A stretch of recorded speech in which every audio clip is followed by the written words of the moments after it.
به وعلى آله وأصحابه وأزواجه وذريته كما صليت على سيدنا إبراهيم وعلى آل سيدنا إبراهيم في العالمين إنك حميد مجيد رب اغفر لي ولوالدي وللمؤمنين يوم يقوم الحساب اللهم إني أعوذ بك من عذاب القبر وأعوذ بك من عذاب فتنة والمحيا وأعوذ بك من عذاب النار.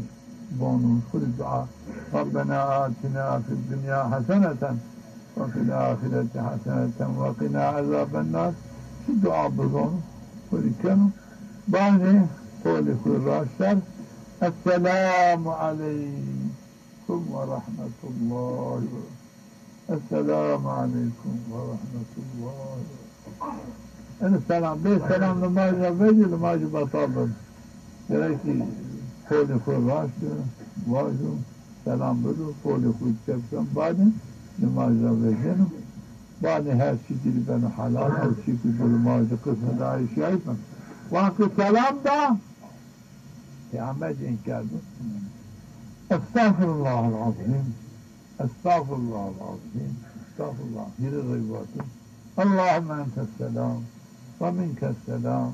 Tebarek ve teala ya zel celal ve ikram vası uğraştı sünnetan merdum von uğurdanı sünnetan okurken bari sünnetan Peygamber vası bari limaş tamam limaş kam hiris ayet-i kursi bon daim büküm her vakit bari her limaş ayet-i kursi bonun ki ayet cennetten mana girişini o gelemezdim ayla Müslümanı ayet-i kursi badili majfadvanın badi hirsinin ayet-i kursi ava çıktı menni on çünkü esi ay taviz değil kemi raşniya yani araş ena ayet-i kursi tenabon adab-ı şahane efendi sahip